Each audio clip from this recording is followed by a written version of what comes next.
আপনি একটা বলছিলেন না যে আর্থিক সুবিধা নিয়ে নেতারা বিভিন্ন মানে নেতৃত্ব পর্যায়ে জামাত শিবিরের লোক নিয়ে আসছে বা শিবিরের এখন যে নির্বাচনগুলোতে সেখানেও দেখা যাচ্ছে কিন্তু এবং এমনকি সাবেক প্রধানমন্ত্রীও বলেছেন যে এরা আমার কাছে এসে বঙ্গবন্ধুর জন্য কেঁদে যার যার হয়ে যেত মানে তার একটা লিখোয়া ফোন আলাপে বা একটা মানে অনলাইন বক্তৃতা এটা শুনেছিলাম। আম, তো এটা কি খুব আসলে তাদের জন্য সহজ কৌশল ছিল না মানে যারা আসলে এরকম গুপ্ত রাজনীতি করেছে?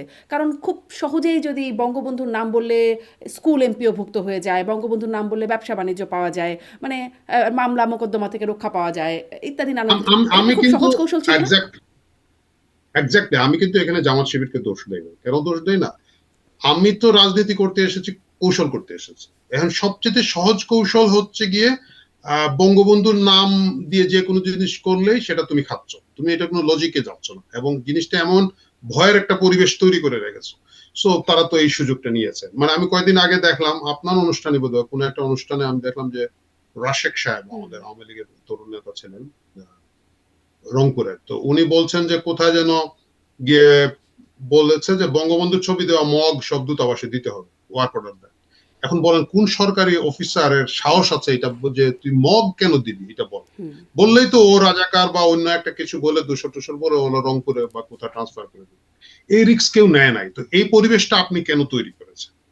কেন আপনাকে এই ছাত্রলীগের গেস্ট রুম গণরুমের বদনামটা নিতে হচ্ছে? কেন আপনাকে এই সবাইকে ছাত্রলীগ বানিয়ে ফেলতে হবে? আপনি যখন সবাইকে ছাত্রলীগ বানাতে গিয়েছেন, আমাকে ছাত্রলীগের একটা জুনিয়র ছেলে সেদিন বলেছে যে ভাই অনেক জায়গায় আছে কমিটি বড় দেখানোর জন্য অনেক ছেলে পেলেকে নিয়ে একটা করে পদ দিয়েছে, মানে ওই হলে হয়তো এতগুলো ছেলে নয় ছাত্রলীগ কিন্তু দিয়েছে।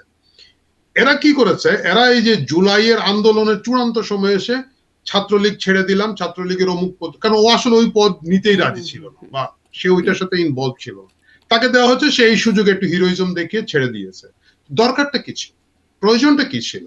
তো আপনি যখন অতিরিক্ত করতে গেছেন, আপনি যখন সবাইকে আওয়ামী লীগ বানাতে গিয়েছেন, সবাই তখন গিয়ে এই সবাই আওয়ামী লীগের একটা অংশ তো আওয়ামী লীগ না, তো সে তো তার ঘরে ফিরত যাচ্ছে বা তার মতো করে সুযোগ নিয়েছে, এটা হুম। অস্বীকার করার কিছু না। মগ সাপ্লায়ারকে জানে যে সে গিয়ে জি। বঙ্গবন্ধুর নাম বললে হুম। হুম। এটা আসলে হবে। কি আমি তাহলে আপনার ব্যাপার, একটা জি, শেষ করুন। আমি একটা অভিজ্ঞতার কথা হুম। বলি, হ্যাঁ। অভিজ্ঞতার কথাটা হচ্ছে যে এটা তখন বঙ্গবন্ধু শতবর্ষ চলছে, যে বাংলাদেশ চীন মৈত্রী সম্মেলন কেন্দ্র যেটা হুম। আছে হুম। এইখানের মধ্যে কোন একটা সংগঠন তারা একটা অনুষ্ঠান করতে যাবে, গিয়ে ওই যেদিন অনুষ্ঠানটা করবে গুছিয়ে করবে, সেদিনের ওই দিনের হলটা আসলে বুকিং করা অন্য একটা সংগঠন, আর একটা পেশাজীবী সংগঠন, সরকারি পেশাজীবী সংগঠনের বুক করা, মানে ওনারা প্রোগ্রাম করবে।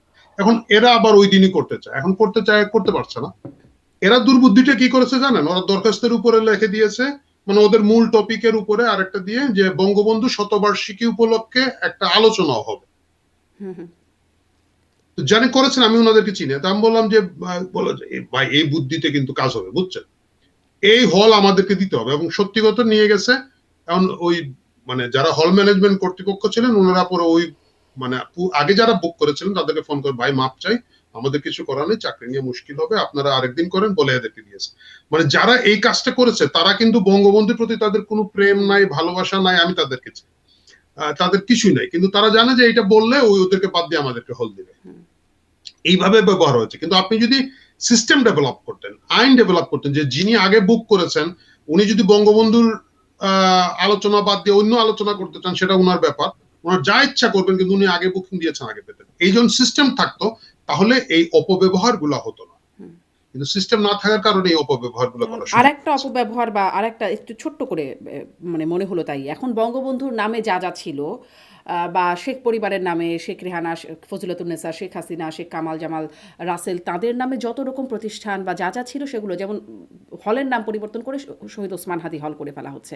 এর আগে এরকম আমরা দেখেছি। আপনি যেটি চীন মৈত্রী সম্মেলন সেটিরও নাম পরিবর্তন করে বঙ্গবন্ধু আন্তর্জাতিক সম্মেলন কেন্দ্র, ভাসানী নভ থিয়েটারের নাম চেঞ্জ করে বঙ্গবন্ধু জিয়া আন্তর্জাতিক বিমানবন্দরের নাম চেঞ্জ করে দেওয়া হলো। মানে এই যে সেটা তারা করেছে এখন এখানে এসে আবার এরকমটা করা হচ্ছে, ওই রকমই একটা জিনিস ফলো করা হচ্ছে কিনা বা এগুলোর পরিণতি আসলে কি হয়, আগের পরিণতিও দেখা যাচ্ছে, এর পরিণতিও সামনে আসলে কি হবে বলে মনে হয়?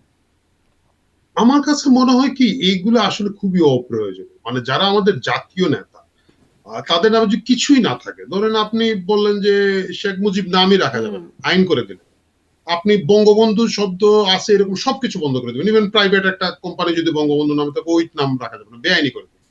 এতে বলেন বঙ্গবন্ধুর কি আসে যায়?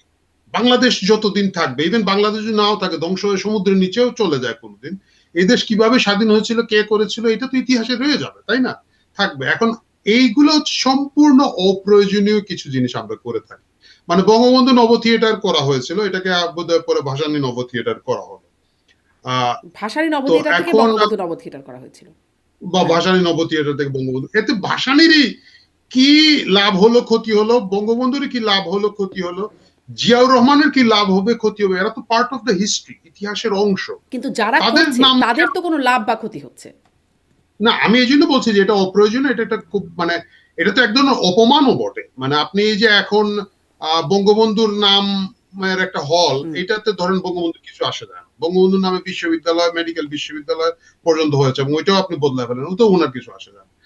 কিন্তু এই কালচারটা তো ভালো না। হুম। মানে এবং এই নামকরণের জায়গায় যদি আমরা মানে এমন ধরনের এই পলিটিক্যাল যারা একেবারে জাতির মানে মানে যাদের নাম একবার বাংলাদেশের সাথে ওতপ্রোত, তাদের নামগুলো নিয়ে টানাটানি না করি, তাহলে মনে হয় তাদের নামের প্রতি সম্মান হয়। কারণ কোন একটা সময় কেউ না কেউ এটাকে অসম্মান করবে। এখন যে লোকটা তার কাছে মনে হচ্ছে যে হাদির নাম বঙ্গবন্ধুর চেয়ে হুম। উপরে, হুম। মানে এই ধরনের লোকজন তো আছে বাংলাদেশে, তাই না? এখন এটাকে গুরুত্ব দেওয়ার কিছু নাই। আচ্ছা।